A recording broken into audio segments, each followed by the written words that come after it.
rolling. Hey, this is Johnny Thompson, number one. I have a guest today on the show, Coach Bo Bettinson of St. Ambrose in Davenport, Iowa. Want to thank Coach for being here today. No, thanks, man. I appreciate you having me. I'm looking forward to this. It's gonna be a good time.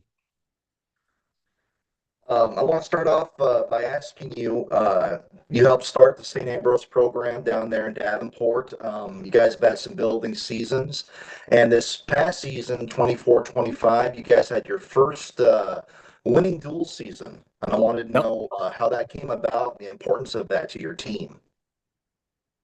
I just finally started performing the way we should have been the last couple of years. It's just like you said, it's kind of a building process.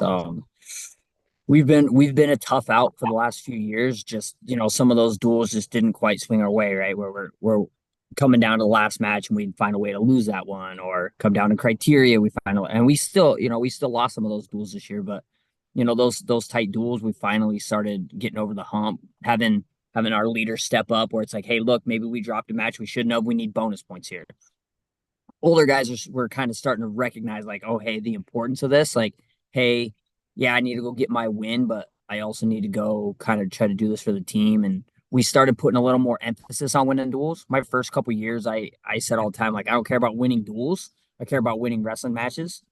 Um, I've shifted a little bit. I care about winning duels now. I think winning duels are important. I think duels are a way to grow the sport. So putting a little more emphasis on the duels too. Now, you were speaking of older leaders, and two of your best wrestlers have graduated this year. Yeah. Three-time NAI qualifier Jaden Taranes and Yep. two-time NAI qualifier Diego Mercado. Talk about them and the importance that they put towards the team. Man, they what the team ended up becoming is because of them, right? Just the hard work. It it helps when your two best wrestlers are the hardest working guys in your room. Um, they're you hear a lot of coaches talk about like first ones in, last ones out, and I can't say that they were necessarily the first ones in, last ones out, but that time that they were in the room, it was business, right? They worked really hard. They didn't take days off, right? They weren't looking for a guy in the room that they could kind of beat up on. They were half the time they were grabbing each other because they knew they needed to get a good workout in, or they're grabbing coaches. Like I wrestled with Diego probably 2 or 3 times a week.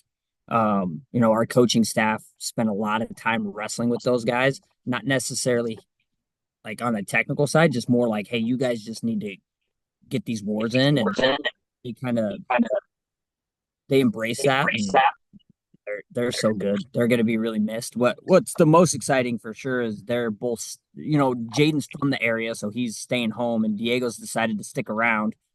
So I'm going to have them on staff next year in the room every day. Man, that's going to be huge for us. You know, you're talking about having him on the staff, and I agree 100% with you. Having a guy like Jaden Duran is another guy like Diego Mercado, being there to help coach, that's only going to make the Fighting Bees even that much better. You Yeah. also recently brought to your staff a three-time state champion and also a Division One wrestler for Iowa State, Yeah. Julian Broderson. What's that been like having that D1 talent in your room to help your guys? Dude, Julian is so good.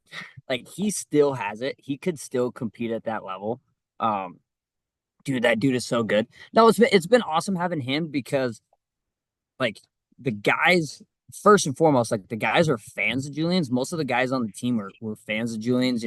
Coach John, he's been with me from the beginning, was Julian's coach when he was in high school. So, you know, as a team, we kind of followed Julian along. When he'd come home for breaks and stuff, he'd pop in the room. So just having Julian around full time has been awesome. He's so good.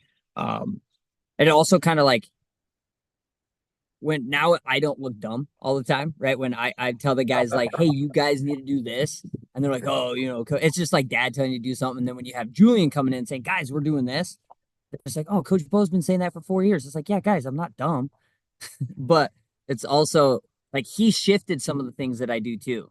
Like he just kind of brought a different perspective on some of the things. And like we changed our practice schedule up a little bit this year. We kind of changed our we're gonna change our competition schedule up a little bit, just from the experience that Julian had, right? Is like he wrestled at the highest level, and I'm never too stubborn and recognize like, hey, I need to change a little bit, and listening to him, and he brought over a lot of good stuff, and no man, it's been awesome. I can't wait to get him. We just had him for 1 year, right? So being able to actually, and that first year for him was just kind of like he's trying to figure me out. I'm trying to figure him out.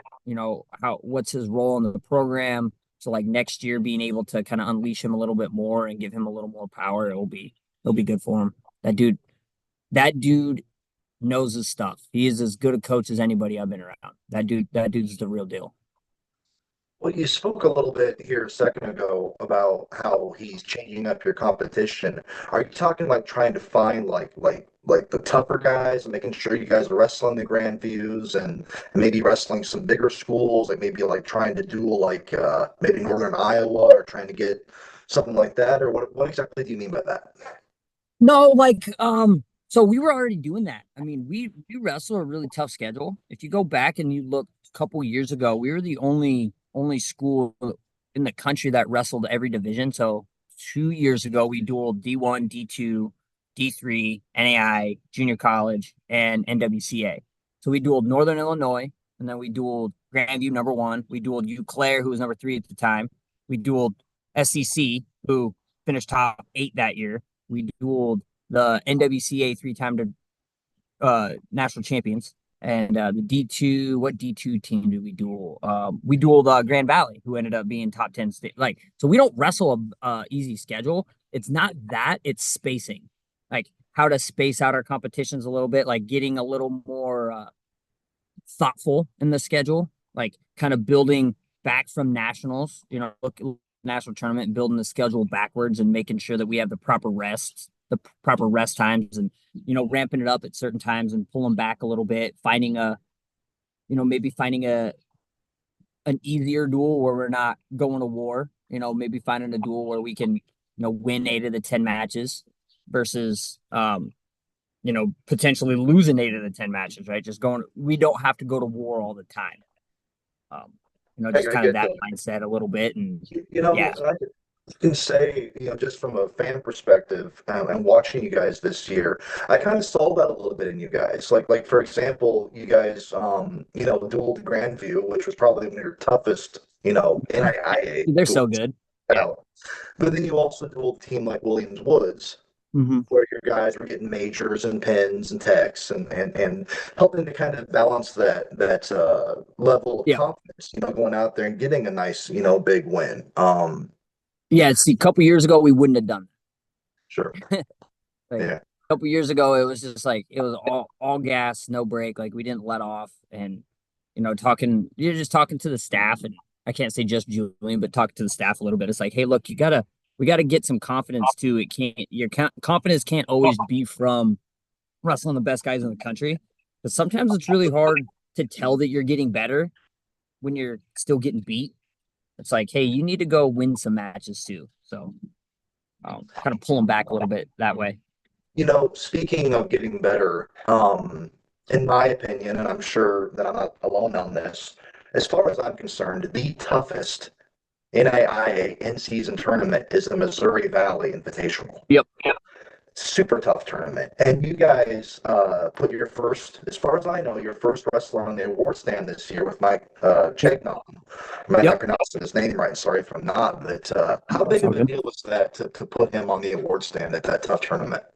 It was good because it's just the consistency, right? It's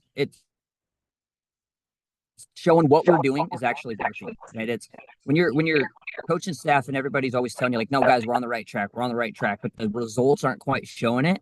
It can get disheartening a little bit. So just having Mick, he's been in the program for 4 years. He was a national qualifier his freshman year, and then sophomore year, kind of got banged up last year. So then this year, kind of getting him back, and it was just kind of a slow roll, kind of trying to get him back and get his confidence going. So putting him on the podium there was like you could see it clicked for him, and he's like, okay, hey, I'm back to where I wanted to be. And then it just kind of for the rest of the guys is like, look, it doesn't matter what your last week was. If you're the best today, if you're feeling your best today, we can go make things happen. So it was no, it was good. It was good. I was happy for Mick. He had a really good tournament.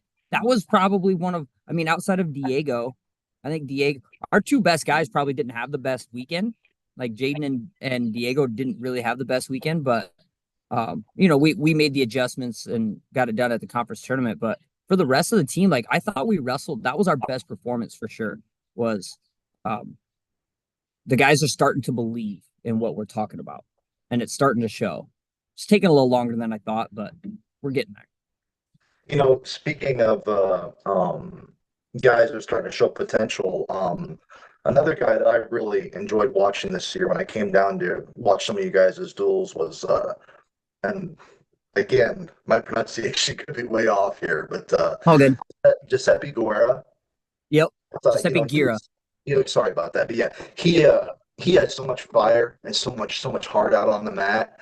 I don't know how you feel about it, but I feel he's going to be a leader for you guys next year. He's already stepped up into that role. Like just, as soon as season got over, a lot of the seniors kind of they don't show. I don't make them, right. They don't have to show up. And like when you start your spring lifts and you kind of start getting back on the mat a little bit, open mats and club practices and stuff, like Giuseppe's already stepping up. He actually asked me the other day, like, hey coach, send me the names and the numbers of all the incoming guys so I can start reaching out. Like that's not a role that Giuseppe's ever done. At least for us. And it's really cool to see him stepping up into that role. What'll be really cool is his brother's coming here next year. So like getting his brother is bigger, might be better. Giuseppe will tell you his brother's better. His brother's big, but no, man, Giuseppe's so good. That kid, like I wrestle with him quite a bit, and like he gives his defense is so funky. Like he gives me fits getting to his leg. Like dude, that kid is gonna be a problem. Just falling a little short the last couple years. It's that he's as good as anybody that wrestled at that national tournament this last year. It's right. It's part of that is just getting it done that day, and he didn't. But dude, that kid, his best wrestling's in front of it for sure. He's jumping levels this spring, and dude, that kid's gonna be a problem. You know, And I want his brother's dude, his brother's good too.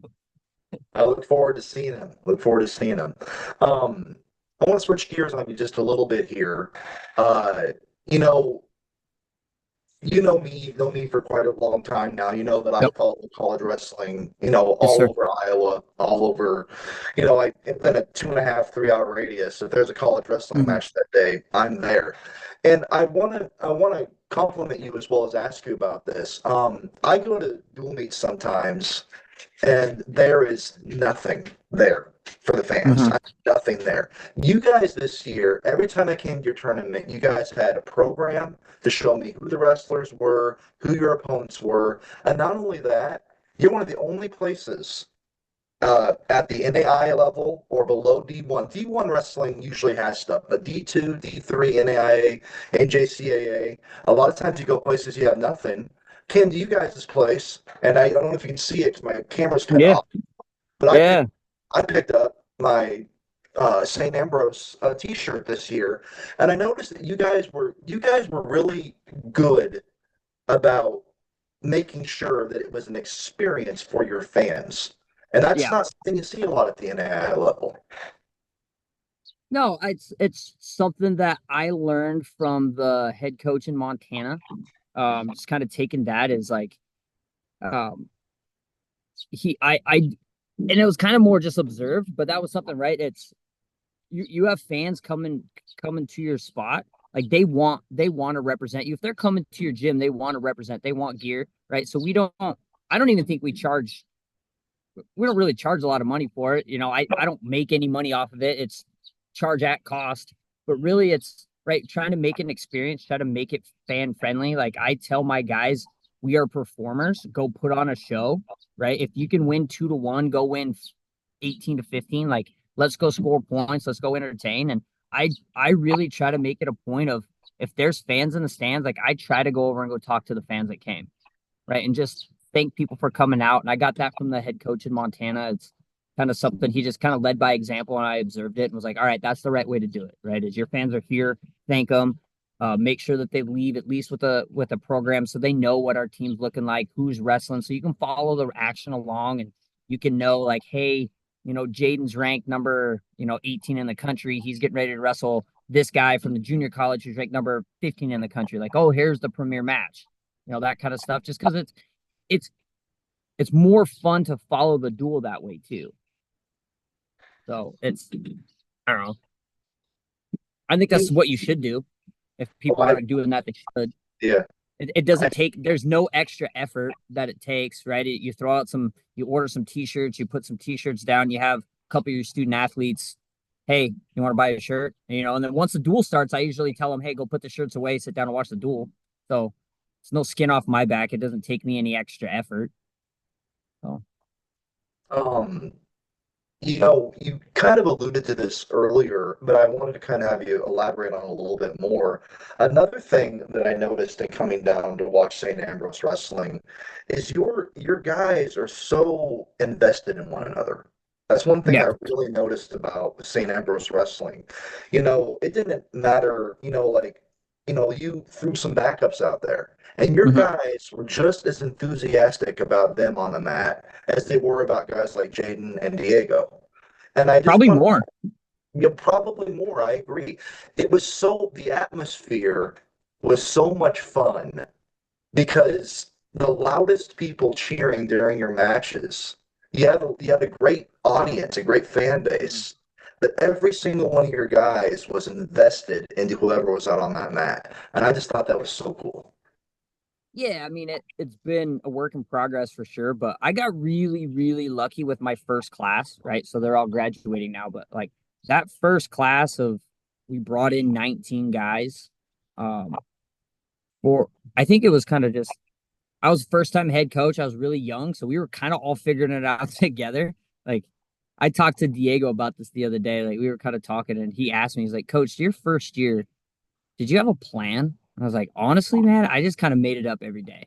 I was like, every day I came in, I was like, I'm just gonna make this up. And then at the end of the year, I tracked everything I did, but I kind of just made it up as I went.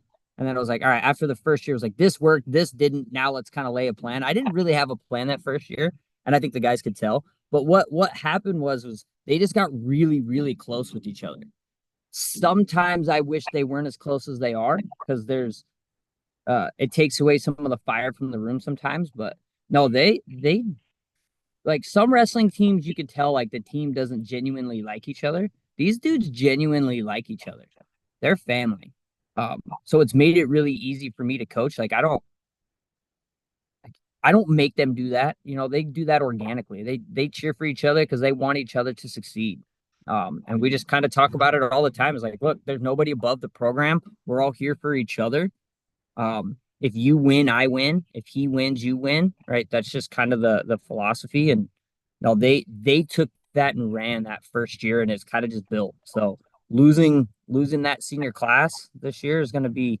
I'll be interested to see if it continues. I mean, I think it will because you got guys like Giuseppe who's stepping up and really trying to make sure that that culture's staying. I think it's there, but so let me know next year what you think. Oh, I definitely will. I hope it stays. Well, Coach, I'm sure that we're on the same page, being excited about the 2025, 2026 wrestling season. Yes, It sir. seems a long way away now, but those next 6 months are going to go by fast, and we're going to be Yep. watching you guys in your first duel. I want to thank Yes, you for sir. being part of Johnny Thompson #1 today, and Yes, sir. wish you the best of luck next season. Yeah, thank you, man, and look forward to getting you out here for our first duels next year. I'll once I get our kind of final our schedule set, I'll send you over all of our home dates and hopefully we can get you out for some of them. Sounds great. Have a great day, Coach. Yep, you too. Thank you. I appreciate it.